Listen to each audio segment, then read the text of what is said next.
Hello বন্ধুরা, মৈনাক চলে এলাম নতুন একটা ভিডিওতে। আজকে এই ভিডিওতে আমরা কথা বলবো শ্রীমান ভার্সেস শ্রীমতীর রিভিউ, যেটাতে রয়েছে মিঠুন চক্রবর্তী, অঞ্জন দত্ত, অঞ্জনা বসু, বিশ্বনাথ বসু, পরমব্রত চ্যাটার্জি, মধুমিতা সরকার, সত্যম ভট্টাচার্য। একটা বড় স্টার কাস্ট নিয়ে কিন্তু এই সিনেমাটা এসছে। তো এই সিনেমাটা ডাইরেক্ট করেছে পথিকৃৎ বসু। এটার গল্প সম্পর্কে যেহেতু তোমাদেরকে এক লাইনে বলি, তো এটা দীর্ঘতম বিবাহ বিচ্ছেদের কেস, একটা কোর্ট কেস বলতে পারো। 27 বছর ধরে চলছে। এর থেকে বেশি জানতে হলে তোমাদেরকে ছবিটা দেখতে হবে। আমি স্পয়লার কোনো কিছু দিলাম না, কারণ ছবিটা খুবই ছোট ছবি। তো এবার আসবো ছবির পজিটিভ দিক নেগেটিভ দিক। সবার ফার্স্টে আমাকে যদি বলতে হয়, এই ছবিতে আমার জন্য পজিটিভ পয়েন্ট খুবই কম বলা যেতে পারে। পজিটিভ পয়েন্ট নেই বললেই চলে আমার জন্য অন্ততপক্ষে। তো পজিটিভ দিক দিয়ে আমরা আগে শুরু করি। তো পজিটিভ দিক প্রথম যেটা, প্রত্যেকের পারফরমেন্স।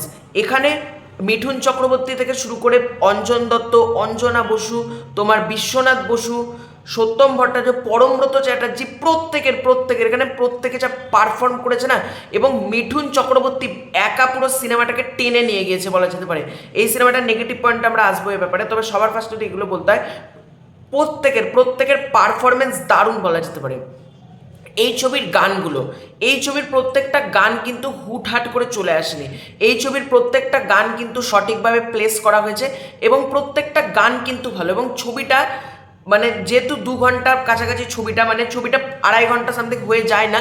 ছবিটার রান টাইমটা কিন্তু যেহেতু কম্প্যাক্ট রাখা হয়েছে, ছবিটা খুব একটা কিন্তু বোর ফিল করে না। এটা হলো ছবির একটা পজিটিভ দিক বলতে পারো। এবার আমি যদি ঢুকি ছবির নেগেটিভ দিকে, ছবির অনেক নেগেটিভ দিক রয়েছে। আমি যে বললাম রান টাইমটা খুব বেশি না, খুব একটা বোর করবে না, কিন্তু কিছু কিছু জায়গায় স্ক্রিন প্লে এত খারাপ হয়েছে, স্ক্রিন প্লে এতটাই দুর্বল ছবিটার, ছবিটাকে মনে হচ্ছে টেনে বড় করছে। কিছু কিছু পার্ট আর নেওয়া যাচ্ছে না।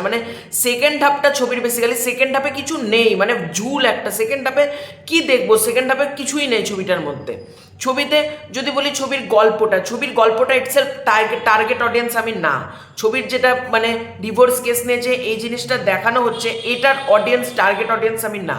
তাই আমার জন্য তো ছবিটা তৈরি করা হয়নি। যারা ফ্যামিলি অডিয়েন্স আছে, যারা তাদের ছবিটা হয়তো প্রচণ্ড ভালো লাগতে পারে, বা যারা এজেড অডিয়েন্স আছে তাদের হয়তো ভালো লাগতে পারে, কিন্তু আমার জন্য ছবিটা বিশ্বাস করো ওয়ার্ক করেনি। মিঠুন চক্রবর্তী রয়েছে, Mithun Chakraborty as a legend, আমি আবারও বলছি, মিঠুন চক্রবর্তী আছে বলেই ছবিটা কিন্তু দাঁড়িয়ে আছে। মিঠুন চক্রবর্তী যদি না থাকতো, শ্রীমান ভার্সেস শ্রীমতী কিন্তু চলতো না। এখানে কিছু মেটা ডায়লগ আছে, যেমন তোমরা ট্রেলারেও শুনেছো যে বোম কেস করে কারো কেরিয়ার ডুবে গেছে, এই টাইপের যে কিছু মেটাফরিক ডায়লগ রয়েছে, সেই ডায়লগগুলো অত্যাধিক হয়ে গিয়েছে।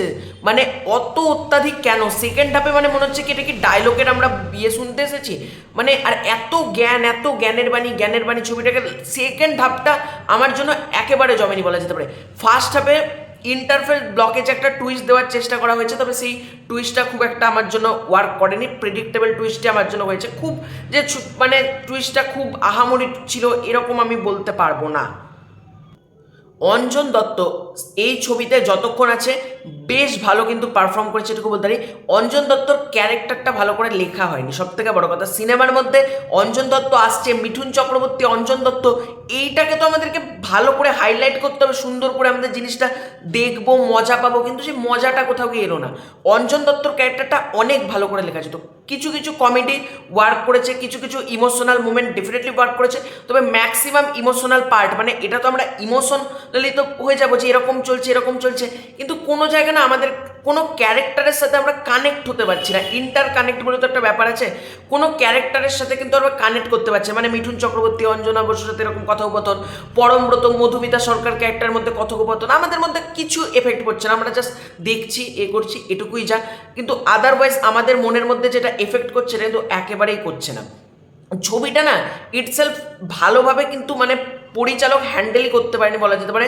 ছবিটা এত বড় স্টার কাস্ট নেওয়া হয়েছে, ছবিটা কিন্তু অনেক ভালো হতে পারতো, অনেক আশা ছিল ছবিটাকে নিয়ে, কিন্তু ছবিটা আমার জন্য অন্ততপক্ষে যদি আমাকে জিজ্ঞেস করো, খুবই বিলো অ্যাভারেজ একটা ছবি হয়েছে।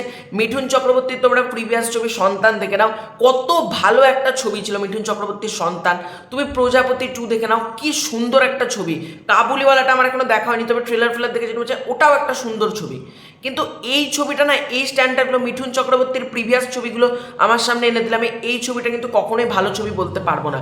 এই ছবিটা আমার জন্য বিলো অ্যাভারেজ একটা ছবি হয়েছে। তো আর আমি একটা কথা বলবো, তোমরা যারা এই ছবিটা দেখার প্ল্যানিং করছো, যদি মনে থাকো অবশ্যই ছবিটা দেখো। এটা আমার ব্যক্তিগত মতামত, আমার ছবিটা ভালো লাগেনি। তো এটাই ছিল আজকের ভিডিও। ভালো লাগে থাকলে লাইক করো, শেয়ার করো, সাবস্ক্রাইব করো। Bye bye.